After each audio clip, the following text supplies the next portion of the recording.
Update. First of all, this weekend will mark 20 years since September 11th, and I started to think about that, and I thought, why should we think about this and remember this? Well, there's a lot of reasons.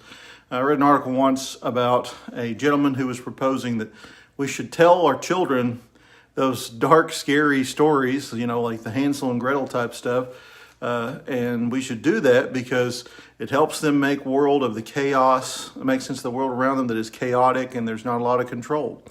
And in a similar fashion, when we remember what happened on September 11th, we understand something. I remember that where I was at East Tennessee State University, I remember classes being dismissed. I remember the fear that gripped the nation, and I remember that was like a watershed moment that changed the U.S. forever. And one thing I remember feeling was, for the first time in my life as an American, was we are not as protected as I used to feel we were, that we were actually vulnerable. It's the first time I ever felt that way. And the reality of the issue is we have always been vulnerable, right? God has told us that the only safety that we can turn to is Him.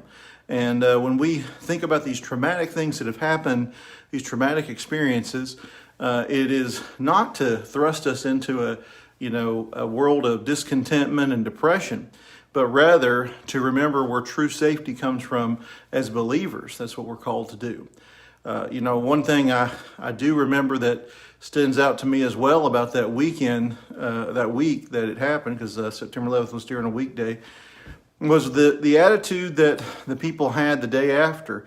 Democrats, Republicans, all sides came together saying, God bless America, and there was a unity there that I've never seen since then. Instead, I've seen over the last 20 years greater divide on all sides. And so I wish there was some way we could have that level of unity and not have that kind of tragedy. When we reflect on that, what makes it tragic is not so much that we think mean people, awful people did awful things to other people, but imagining yourself in that smoky stairwell in one of the Twin Towers trying to escape, or imagining being one of these passengers and hearing a jihadist pray a prayer as the plane descends that will kill all of you. Those are the things when we inject ourselves into those stories that we remember. And in a similar fashion, when we think about the cross and the trauma that is there, right? Peter, whenever he's at the Last Supper with Jesus, what does he say? I'll never let anything that awful happen to you. That'll never happen to you on my watch. And what happens? Christ goes to the cross. And that is a traumatic experience. What is it that Peter really fears? Peter fears the same for himself, right? So that author I told you in the article was arguing we should tell dark tales to our children. We should cause nightmares for them because it helps them. If we always just give them positive role models and always give them positive things and talk about people who always make good choices, they may begin to question whether we're telling them the truth or not. And isn't the Bible like that?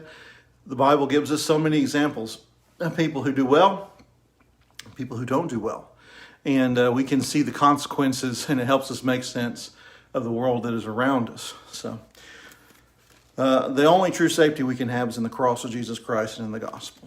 So those are a couple thoughts for the weekend. Also wanted to remind you a few things.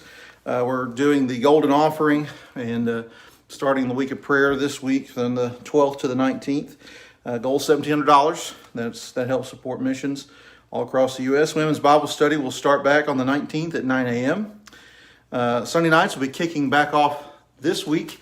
Have a hot dog dinner, so hope you can be there. We're going to be back here by the garages and near that shade tree that's there.